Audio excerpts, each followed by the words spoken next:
لعلكم تفلحون. صدق الله المولانا العظيم وصدق رسوله النبي الحبيب الكريم ونحن على ذلك من الشاهدين والشاكرين والحمد لله رب العالمين. رسول মোরা তোমায় না চিনিলে তোমার কি আসে যায়, মোরা তোমায় না চিনিলে তোমার কি আসে যায়। দোনো জাহান তোমারে নূরে চরণে ঝুকায়, দোনো জাহান তোমারে নূরে কদমে লোটায়। ইয়া রাসূলুল্লাহ ইয়া হাবিবাল্লাহ ইয়া রাসূলুল্লাহ ইয়া হাবিবাল্লাহ। রাসূল তুমি ছিলে জমিনে আর চন্দ্র ছিল আসমানে, মক্কার কাফেরগণে নবুয়ত প্রমাণে করে তোমায় আবেদন, চন্দ্র করতে দ্বিখণ্ডন। দেখে তোমার তর্জনী চাঁদে হয়ে যায় কোরবানি, আশিকের পরিচয় দিয়ে চির অম্লান হয়ে যায়। ইয়া রাসূলুল্লাহ ইয়া হাবিবাল্লাহ ইয়া রাসূলুল্লাহ ইয়া হাবিবাল্লাহ। সালাতুন ইয়া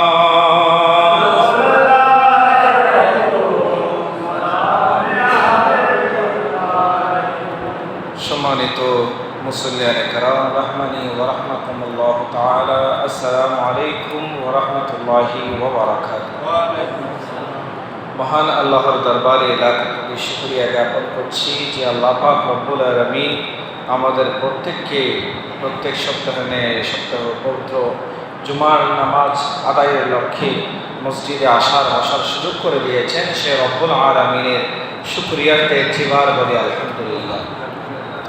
সাথে সাথে লাখো কোটি দুরুদ ও সালামের হাদিয়া নজরানা পেশ করছি দয়াল নবী কমলিওয়ালা নবী দো জাহানের বাদশা নবী রহমতুল্লিল আলামিন নবী সরকার মুস্তফা সাল্লাল্লাহু আলাইহি ওয়াসাল্লাম নূরান কদম মুবারকে দয়াল নবী মদিনার জমিন থেকে আমাদের প্রত্যেকের দুরুদ ও সালামকে কবুল করে সকল বলে আমিন।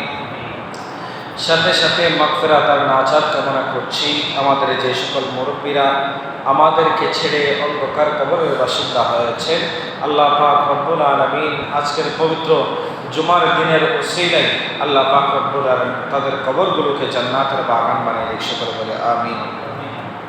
সম্মানিত হাজিরিন, আল্লাহ পাক রব্বুল আলামিনের অশেষ দয়া মেহেরবান হয়েছে বিদায় আজকে আমরা আল্লাহ রব্বুল আলামিনের ঘরে মসজিদে আসতে পেরেছি।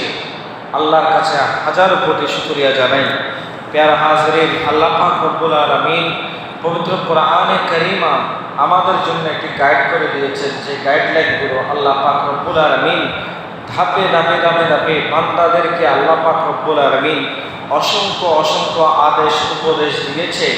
সেই ধারাবাহিকতায় আল্লাহ পাক রব্বুল আলামিন পবিত্র কোরআনে কারিমার 12 নম্বর পারার মধ্যে আল্লাহ পাক রব্বুল আলামিন একখানা আয়াত আল্লাহ পাক রব্বুল আলামিন নাযিল করেছেন। আল্লাহ পাক রব্বুল আলামিন বলছেন, ইয়া আইয়ুহাল্লাযীনা আমানুত্তাকুল্লাহ ওয়াবতাগু ইলাইহিল ওয়াসিলাতা ওয়াজাহিদু ফি সাবিলিহি লাআল্লাকুম তুফলিহুন। আল্লাহ পাক রব্বুল আলামিন বলছেন, ইয়া আইয়ুহাল্লাযীনা আমানু, হে আমার ঈমানদার বান্দাগণ। এখানে আল্লাহ রাব্বুল আলামিন ঈমানদারদেরকে বলা হয়েছে, যারা আল্লাহ এবং রাসূলের প্রতি ঈমান এনেছে এবং নবীজির সুন্নাহর উপরে ঈমান এনেছে। আল্লাহ ওই সকল মুমিন বান্দাদেরকে বলছেন, ইয়া আইয়ুহাল্লাযীনা আমানু ইত্তাকুল্লাহ। সুবহানাল্লাহ। আল্লাহ বলছেন আল্লাহ রাব্বুল আলামিনকে তোমরা ভয় করো, ইত্তাকুল্লাহ, আল্লাহকে ভয় করো। তো আল্লাহকে আমরা ভয় করব, কিভাবে আমরা ভয় করব? মানুষের অন্তর থেকে আল্লাহ রাব্বুল আলামিনের যেটা ভয়, সেটা ভয় ভীতি, সেটা এখন আমাদের থেকে দূর হয়ে গিয়েছে। কথা বলা যাচ্ছে কিনা? আমরা দুনিয়াতে কেউ যদি আমাদেরকে একটা হুমকি দেয়, কোনো ব্যক্তি যদি বলে আমাকে মারবে, কাটবে, আমরা সেই ব্যক্তিকে অনেক ভয় পাই, আছে না নাই? যদি কেউ বলে আজকে এখানে হামলা হবে, মানুষ অনেক ভয় পেয়ে যায়। যদি বলে আজকে একটা তুফান আসবে, মানুষ অনেক ভয় পেয়ে যায়। যদি বলে ভূমিকম্প হবে, মানুষ ভয় পেয়ে যায়, কেমনি কিভাবে কি হবে। যদি বলে অ্যাক্সিডেন্ট হয়েছে রাস্তার মধ্যে, মানুষ ভয় পেয়ে যায়। কিন্তু আল্লাহ রাব্বুল আলামিন আমাদেরকে যে হুকুম আহকামগুলো দিয়েছে, আল্লাহর যে হুকুম আহকামগুলো আমাদেরকে দিয়েছে, সেটা যে আমরা পালন করছি না, আমরা যে আল্লাহর হুকুম মান্য করছি না, কিন্তু আল্লাহ রাব্বুল আলামিন কোরআনে বলছেন ইয়া আইয়ুহাল্লাযীনা আমানুত্তাকুল্লাহ, তোমরা আমাকে ভয় করো। জোরে বলুন সুবহানাল্লাহ। আল্লাহ পাক রব্বুল আলামিন বলছেন ওয়াবতাগু ইলাইহিল ওয়াসিলা, এবং আল্লাহ পাক রব্বুল আলামিনের সান্নিধ্য লাভের জন্য তোমরা ওসিলা তালাশ করো। জোরে বলুন সুবহানাল্লাহ। সালাতুন ইয়া রাসূলুল্লাহ, সালামুন ইয়া হাবিবাল্লাহ আলাইকুম। এরপর আল্লাহ পাক রব্বুল আলামিন বলছেন ওয়াজাহিদু ফি সাবিলিহি লাআল্লাকুম তুফলিহুন, এবং তোমরা ওসিলা অন্বেষণ করো। কি করো?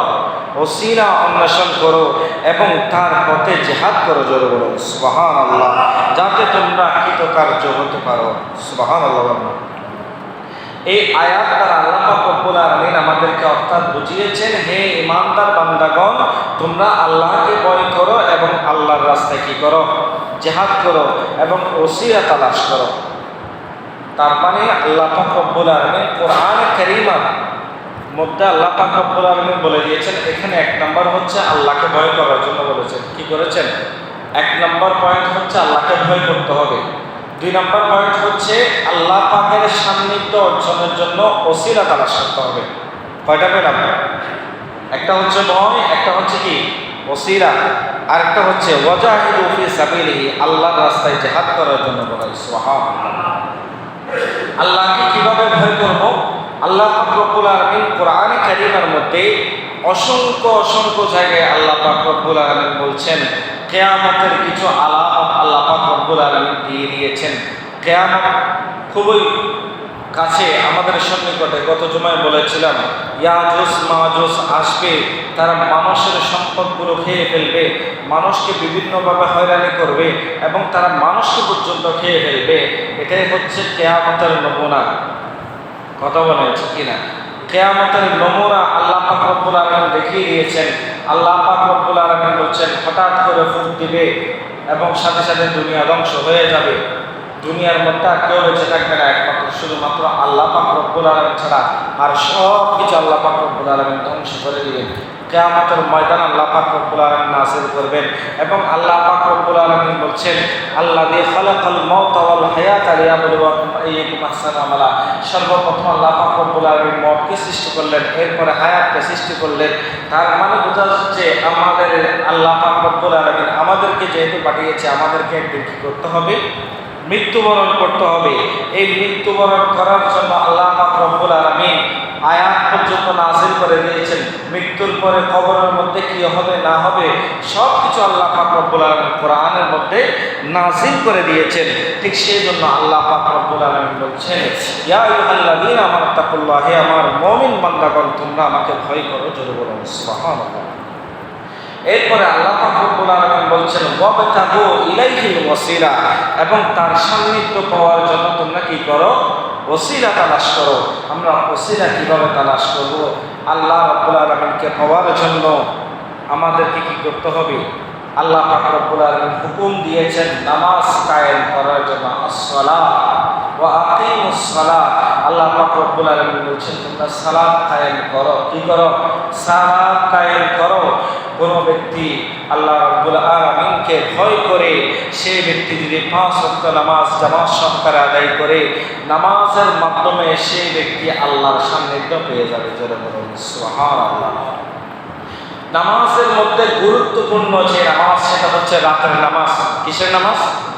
রাতের নামাজ, তাহাজ্জুদের নামাজ। এই তাহাজ্জুদের নামাজ পড়তে পড়তে পড়তে পড়তে সাধারণ একজন ব্যক্তি তিনি আল্লাহর বলির পর্যায়ে হয়ে গিয়েছেন, সুবহানাল্লাহ। এবং আল্লাহ পাক রব্বুল আলামিন ঘোষণা দিচ্ছেন, যখন রাত গভীর হয়ে যায় আমি আমার বান্দাদেরকে ডাকতে থাকি, ও আমার বান্দা তোমরা কে আছো, তোমাদের কি সম্পদের দরকার আমার কাছে চাও, তোমাদের কি ঋণ পরিশোধ করার দরকার আমার কাছে চাও।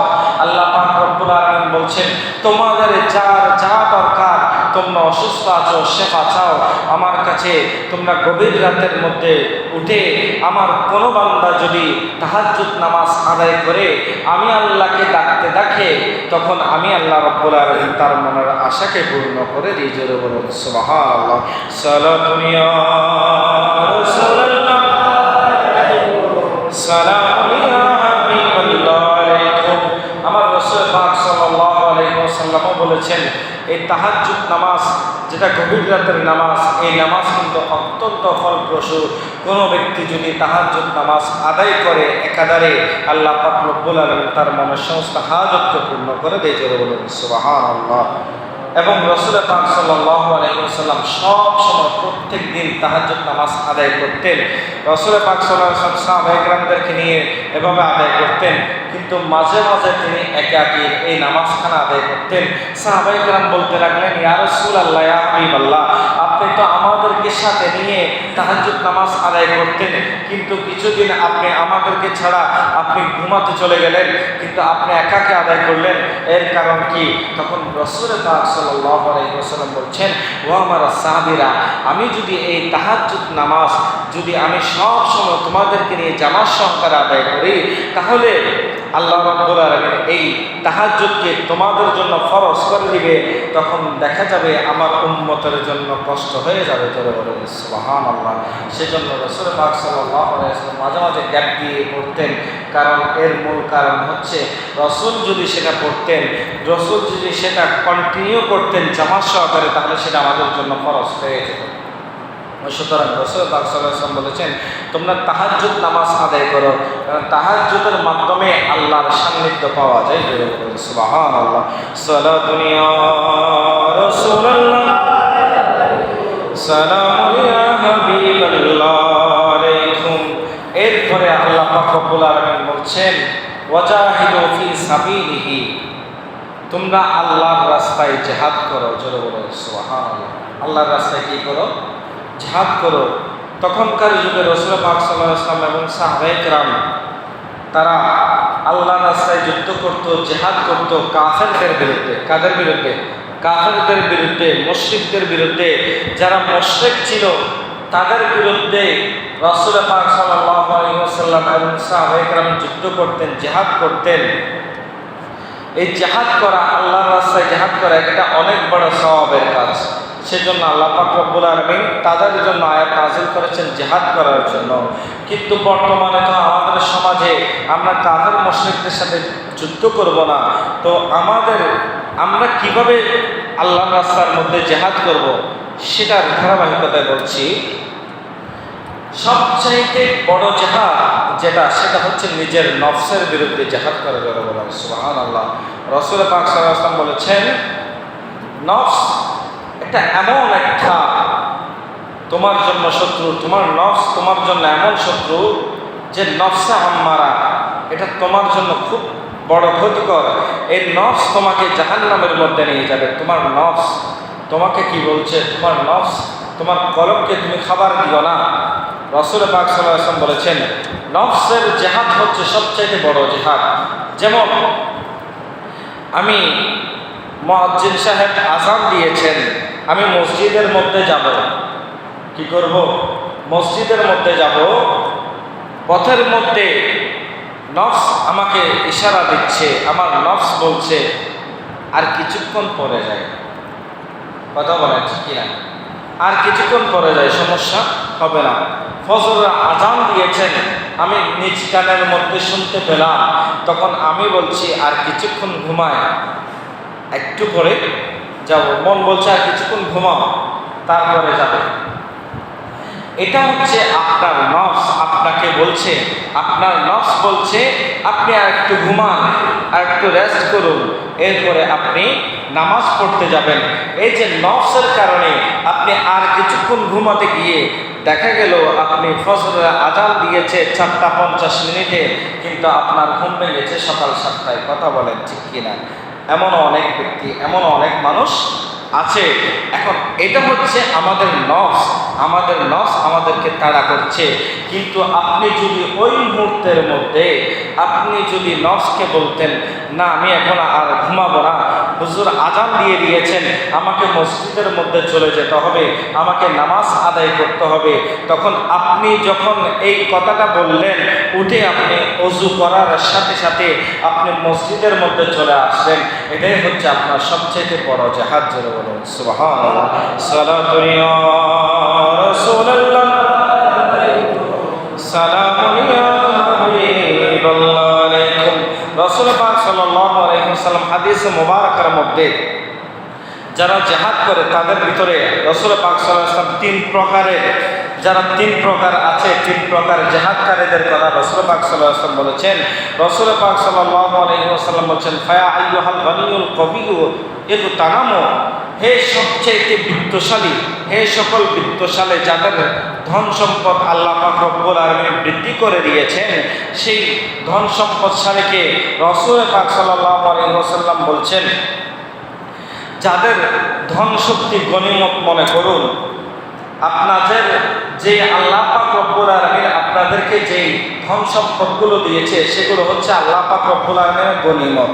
আল্লাহ পাক রব্বুল আলামিন আপনার কাছে সেটা জমা রেখেছেন। কি রেখেছেন? জমা রেখেছেন। এবং আল্লাহ পাক রব্বুল আলামিন আমার রাসূলের মাধ্যমে ঘোষণা দিচ্ছেন। রাসূল পাক সাল্লাল্লাহু আলাইহি ওয়াসাল্লাম বলছেন, তোমরা যারা বিত্তশালী রয়েছো, তোমরা কাফের ও মুনাফিকদের সাথে কি করো? জিহাদ করো। কি করো? জিহাদ করো। তাদের সাথে কঠোর ব্যবহার করুন, যেন মৃত্যুর পরেও আপনি জীবিত থাকতে পারেন। জোরে বলুন সুবহানাল্লাহ। আপনার রূহ জান্নাতের সবুজ পাখিদের পক্ষে স্থান পাবে। জোরে বলুন সুবহানাল্লাহ। তাহলে আল্লাহ পাক রব্বুল আলামিন যাদেরকে ধন দিয়েছেন, সম্পদ দিয়েছেন, তাদেরকে আল্লাহ পাক রব্বুল আলামিন শক্তিও দিয়েছেন। যার কাছে টাকা আছে তার কাছে কি আছে? জোরে বলো না, কি আছে? শক্তিও আছে। তাকে কিন্তু সবাই ভয় পায় বর্তমান সমাজের মধ্যে। কথা বলেন ঠিক কিনা? সমাজের একজন 3rd ক্লাস ব্যক্তি, তার কাছে যদি সম্পদ থাকে, মানুষ এখন তাকে মনিব মনে করে। কথা বলেন ঠিক কিনা? মানুষ সে যাই বলে তাই শুনে। কথা বলেন ঠিক কিনা? কারণ তার কাছে সম্পদও আছে, ধনও আছে, তার কাছে টাকাও আছে, তার কাছে সব কিছুই আছে। তো সুতরাং রাসূল পাক সাল্লাল্লাহু আলাইহি ওয়াসাল্লাম বলছেন, আল্লাহ পাক রব্বুল আলামিন আপনাকে এই ধন সম্পদ দিয়েছে, শক্তি দিয়েছে, এটা আপনাকে আল্লাহ পাক রব্বুল আলামিন একটা গনিমত দিয়েছেন। সুতরাং তুমি কাফের ও মুনাফিকদের সাথে কি করো? জিহাদ করো। যারা তোমাকে, তোমার ভাইদেরকে দিন ইসলাম গ্রহণ করতে দেয় না, যারা তোমাকে নামাজ পড়তে বাধা দেয়, মসজিদে যাওয়ার জন্য বাধা দেয়, তাদের সাথে তোমরা কি করো? জিহাদ করো।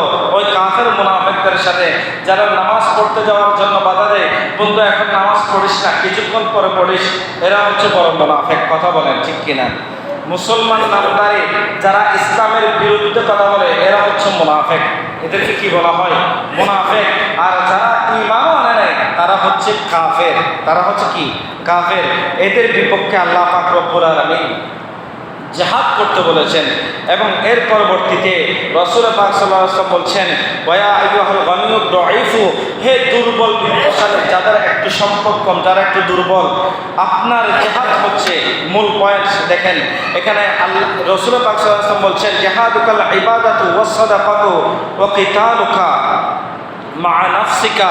এখানে রাসূল পাক সাল্লাল্লাহু আলাইহি ওয়াসাল্লাম বলছেন, আপনার জিহাদ হচ্ছে ইবাদত। আপনার জিহাদ হচ্ছে কি? ইবাদত। 1 নম্বর জিহাদ হচ্ছে ইবাদত, 2 নম্বর জিহাদ হচ্ছে সাদকা, দান সদকা করেন। এরপরে 3 নম্বর জিহাদ হচ্ছে আপনার নফস, আপনার কুপ্রবৃত্তির সাথে লড়াই করা। জোরে বলুন সুবহানাল্লাহ। আপনি ক্ষুদ্র বিত্তশালী, আপনার সম্পদ একেবারেই কম, তখন রাসূল পাক সাল্লাল্লাহু আলাইহি ওয়াসাল্লাম বলছেন, তুমি কি করো? তুমি ইবাদত করো, আল্লাহর পথে আল্লাহর ইবাদত করো, আল্লাহর বন্দেগী করো এবং বেশি বেশি করে দান সদকা করো। যখন আপনি দান সদকা করবেন, তখন দান সদকা করার কারণে আল্লাহ পাক রব্বুল আলামিন আপনার সম্পদের মধ্যে বরকত দিবেন। জোরে বলুন সুবহানাল্লাহ। রাসূল পাক সাল্লাল্লাহু আলাইহি ওয়াসাল্লাম বলছেন, as-সাদাকাতু তারাদ্দুল বালা। কোনো ব্যক্তি যদি বেশি বেশি করে দান সদকা করে, আল্লাহ পাক রব্বুল আলামিন তার বিপদকে দূর করে দেয়। জোরে বলুন সুবহানাল্লাহ। সেজন্য বেশি বেশি করে দান করবেন। প্রত্যেক দিন 10 টাকা হোক, 5 টাকা হোক, আল্লাহর রাস্তায় দান করবেন, গরিবদেরকে দান করবেন, মসজিদের মধ্যে দান করবেন। তখন দেখা যাবে এই দান সৎকার কারণে আল্লাহ পাক রব্বুল আলামিন অর্ধেক বালা মুসিবত দূর করে দিবে। জোরে বলুন সুবহানাল্লাহ। এবং রাসূল পাক সাল্লাল্লাহু আলাইহি ওয়াসাল্লাম বলছেন, নফসের সাথে, ওই যে একটু আগে বলেছিলাম, নফসের সাথে বড় জিহাদ করতে হবে, নফসের সাথে যুদ্ধ করতে হবে। আমার নফস বলছে নামাজ পড়তে যায় না, কিন্তু আমাকে নামাজ পড়তে হবে। আমার নফস বলছে কোরআন এখন তেলাওয়াত করিও না, একটু পরে তেলাওয়াত করো। আমি বলতে হবে আমাকে এখন কোরআন তেলাওয়াত করতে হবে। আমার নফস বলছে নফল রোজা রাখার দরকার নাই, কিন্তু আমি বলছি আমাকে নফল রোজা রাখতেই হবে। আমি আগামীকালকে নফল রোজা রাখবো।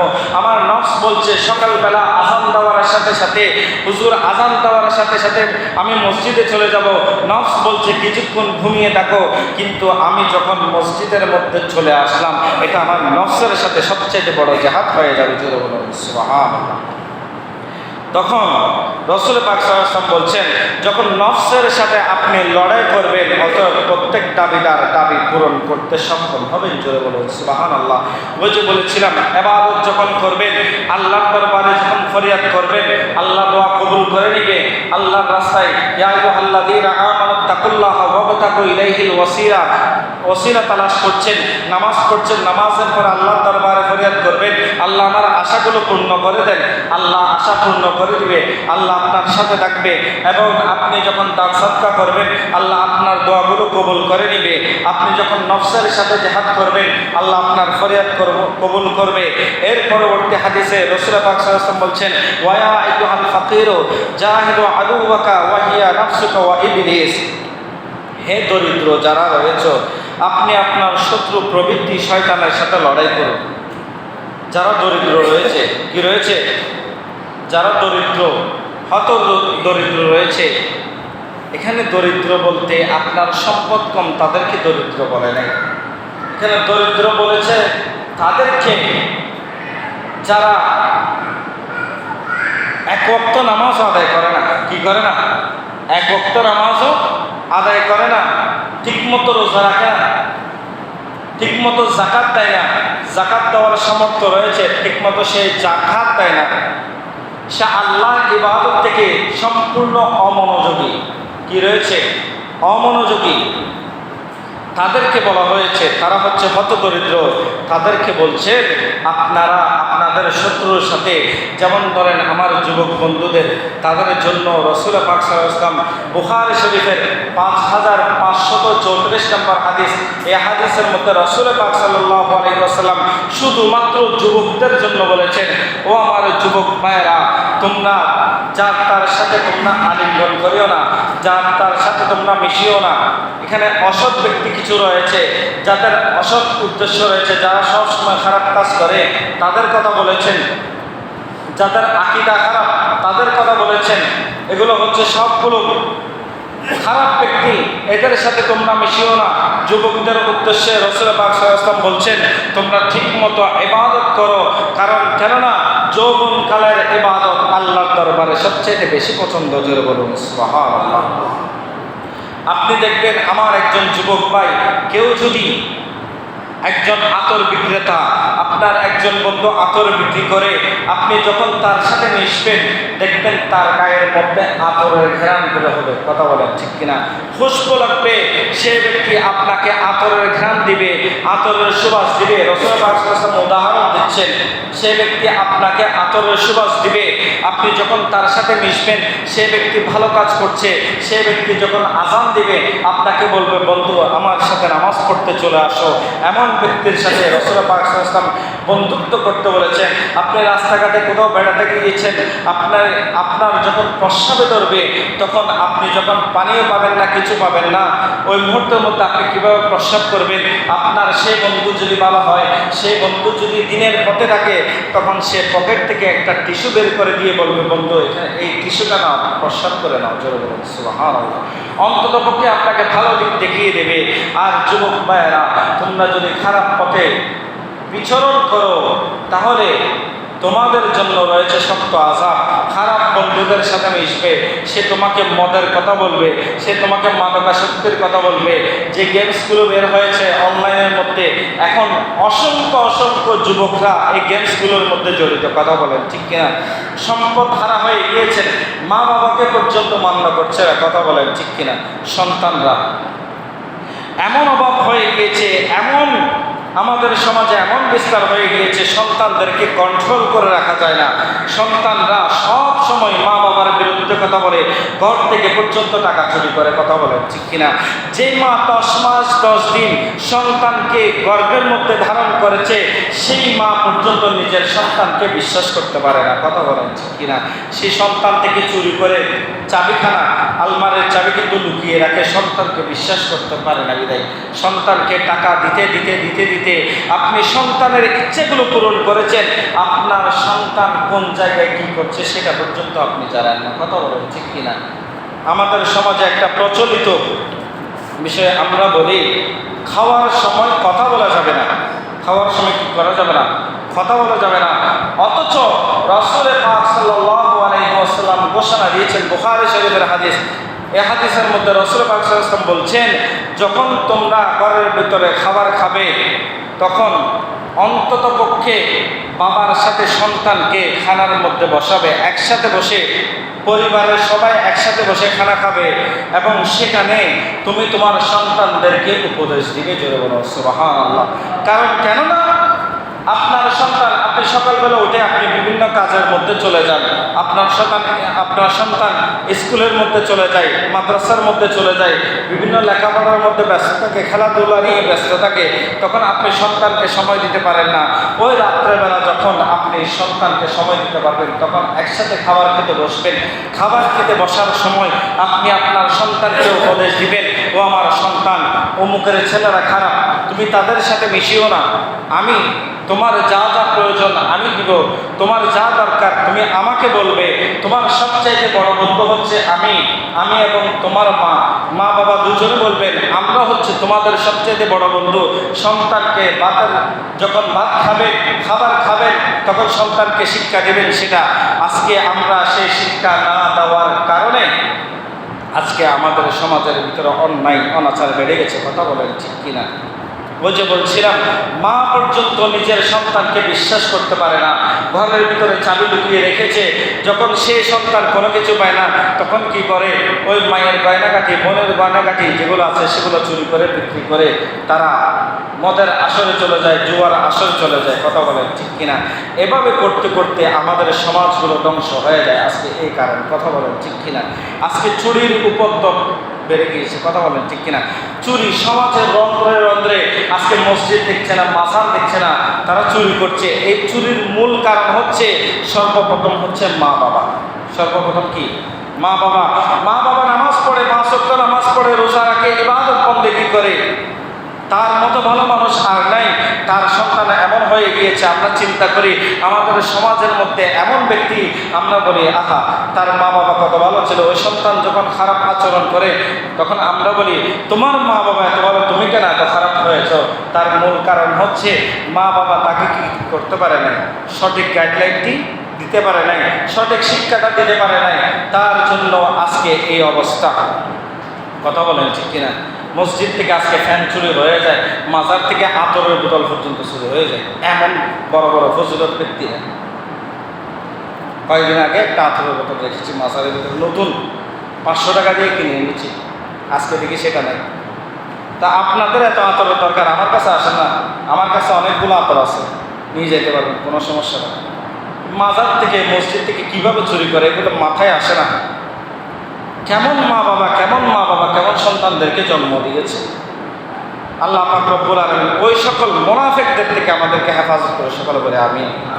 শুধু নামাজ না পড়লে, ইবাদত না করলে মুনাফিক হয় না, আল্লাহর হুকুম না মানলে মুনাফিক হয় না।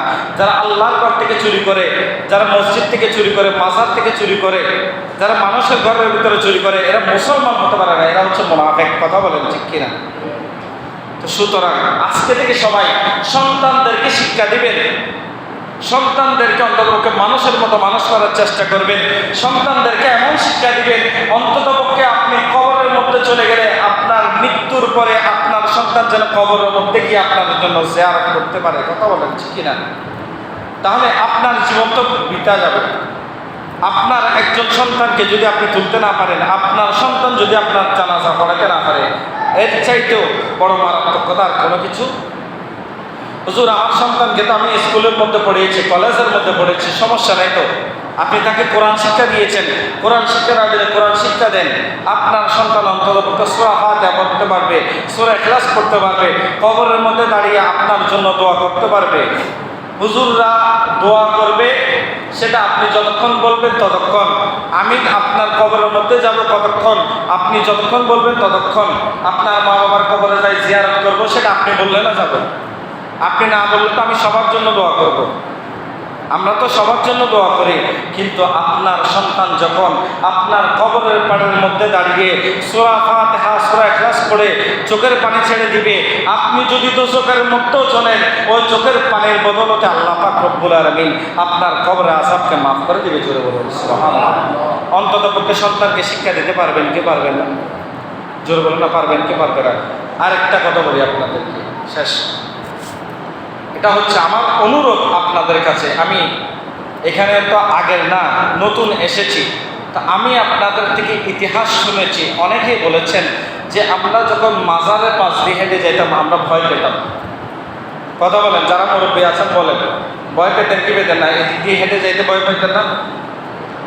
তো এদিক দিয়ে হেঁটে যাইতে যদি আপনারা ভয় পান, তা আপনারা আপনাদের সন্তানদেরকে এগুলো শিক্ষা দিতে পারেন না? শিক্ষা দেওয়ার দরকার নেই? কথা বলেন না? নাকি শুধু আমি ভালো, আমি চিনি, আল্লাহর ওলিদেরকে আর কেউ চিনে না? আপনার সন্তানকে চেনার দরকার আছে না নাই? তো সন্তানকে ভালো শিক্ষা দিবেন। আপনাদের সন্তানরা যে হাফ প্যান্ট পরে মাজারের পাশে মার্বেল খেলে, এটা কি ভালো দেখা যায়? ক্রিকেট পর্যন্ত খেলে মাজারের মধ্যে, মাজারের সামনে।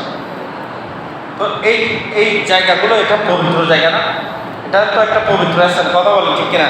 এখানে কি আপনি ঘর বেঁধে আপনি এখানে থাকতে পারবেন মাজারের পাশে? ভয় লাগবে না? অন্তরের ভিতরে একটা ভয় লাগবে না? এখানে মসজিদ রয়েছে, মাজার রয়েছে, তো সন্তানদেরকে একটু বলেন না, একটু বুঝাই বলেন না যে তোমরা খেলো, ঠিক আছে, তোমরা এখানে খেলিও না, তোমরা মাজারের পাশে যেমন তেমন ভাবে চেয়েও না। তারা হাফ প্যান্ট পরে পরে ছেলেরা এখানে মাজারের সামনে সামনে দৌড়াদৌড়ি করে। এটা তো একটা পবিত্র স্থান। কবরস্থানকে যেভাবে ভয় পান, এটাকেও ভয় পাবেন। এটাকে একটু টাইজ করে দিয়েছে, এই জন্য এখন ভয় চলে গেছে। আল্লাহর ওলিদের ক্ষমতা কার কখন কি হয়ে যায় সেটা কেউ বুঝতে পারে না। বেয়াদবির কারণ তারা সব কিছু সহ্য করে। আল্লাহর ওলিরা হঠাৎ করে একদিন কিন্তু যখন ফরিয়াদ করবে, দোয়া করবে, আল্লাহর ওলিদের দোয়া সাথে সাথে কবুল হয়ে যায়। কি হয়ে যায়? কবুল হয়ে যায়। তো সুতরাং আল্লাহর ওলিদের সাথে বেয়াদবি করা মানে আল্লাহর সাথে জিহাদ করা। কি করা?